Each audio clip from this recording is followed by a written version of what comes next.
Welcome to League of Legends Runes Reforged, where we'll be looking down Domination, Hunt and Eliminate Prey.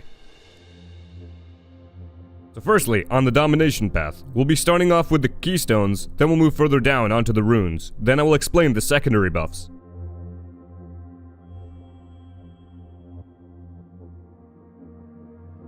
So firstly, the first keystone we'll be looking at is Electrocute. Hitting a champion with 3 separate attacks, or abilities, within 3 seconds deals bonus adaptive damage, which has a 50 to 25 second cooldown. Next, we'll be looking at Predator. Enchant your boots with an active effect. This channels for 1.5 seconds out of combat to gain 45% movement speed for 15 seconds. Damaging attacks or abilities end this effect, which deals a lot of damage, including bonus adaptive damage. It starts the game on cooldown and goes on cooldown if the channeling is interrupted. Now, we'll be looking at Dark Harvest. Champions, large minions, and large monsters drop soul essence on death. Collect souls to become soul charged. Your next attack on a champion or structure consumes soul charged to deal bonus adaptive damage. Souls can last 20 seconds and can increase to 300 seconds after collecting 150 soul essence, which provides bonus adaptive damage. Killing a champion gives you 6 soul essence. Killing monsters gets you 2 soul essence. Killing minions gets you 4 soul essence.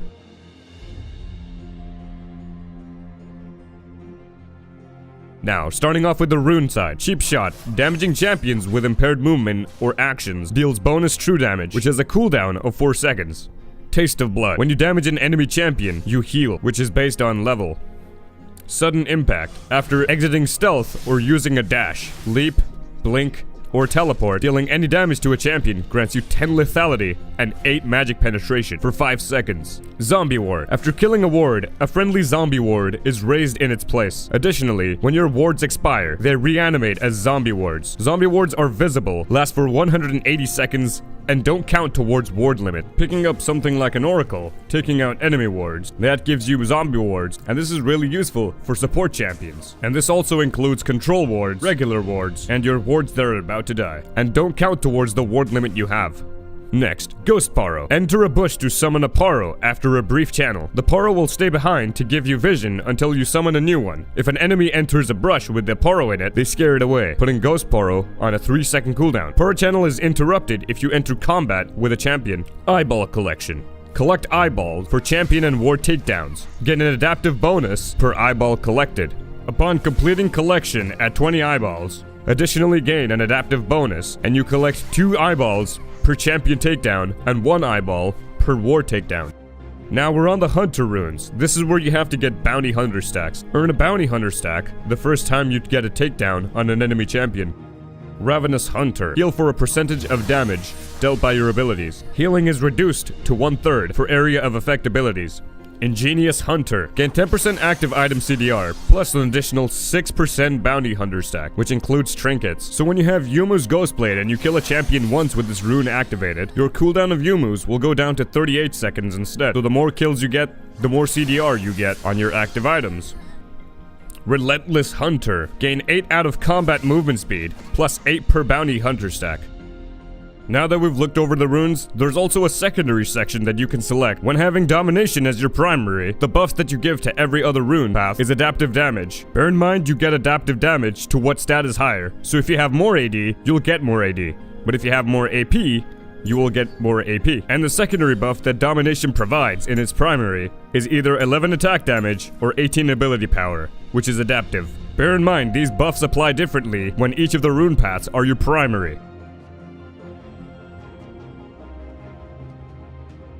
Now let's get in depth with the gameplay on each of the keystones within the Domination path. As you guys will remember, last season, there was Thunderlord's Decree within the Cunning Tree. Now that everything has completely changed, Electrocute has replaced Thunderlords. The only difference is, Electrocute does more damage, but has a longer cooldown. Thunderlords was shorter, with lesser damage. So they were pretty much the same thing, but I'd say Electrocute is more deadly, as it lets off more damage, and helps bursting down enemy champions. I'd say this is really good for when it comes to assassins that are very ability-based or auto-attack based. Bringing up an example like Talon, the reason he is a very good example is because he has his passive, which allows him to get 3 attacks on an enemy with his abilities, which helps him proc off his passive too, which is the bleed effect. Letting out your W, bringing it back, and queuing an enemy allows 3 stacks on the enemy, which electrocutes them. Then suddenly letting off your passive does more damage. So I'd say this synergizes well for a champion like Talon or Zed or many assassin champions that you guys want to put this on. I'd say it's very good for when you go bursty champions, burst mages, assassins, and champions that like to execute really quick.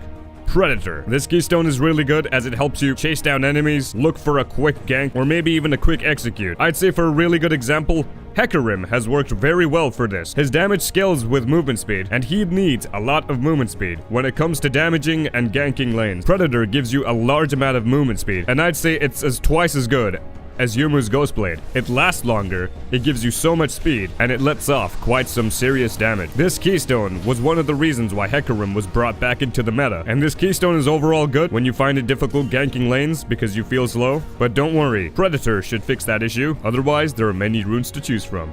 Dark Harvest mainly seems good for junglers, mid laners, and top laner. People that go in the jungle can kill the monsters, and they can receive the soul essence that drop from the monsters themselves. Large minions do drop this too as well. That's why it's really good for laning. Building up these stacks is really good for making your next attack, or when you're hitting the tower. As you consume soul charges, you can either use it on an enemy champion, or you can use it on the tower. I'd say this could be really good for assassins and bruisers. Building up damage as an assassin helps you execute the enemy a lot quicker, and as bruisers or top laners, most likely they're able to attack tower. Top laners are likely gonna push towers, but also people with Dark Harvest can roam and pick up the essence that drop from monsters nearby. And you can get a decent amount of soul essence per champions, per monsters, and minions too. I'd say it's a good way to let off a surprise attack that would let off so much damage that they will never expect it. Thanks for tuning in within this Runes Reforged Domination video. If you guys want to see more, here's a bunch of other rune paths that you guys can discover. Check the description below to check out the guy who actually helped me with this, and thanks to all my friends that contributed within helping me within the replays and everything else. Stay tuned for more. Thanks for watching.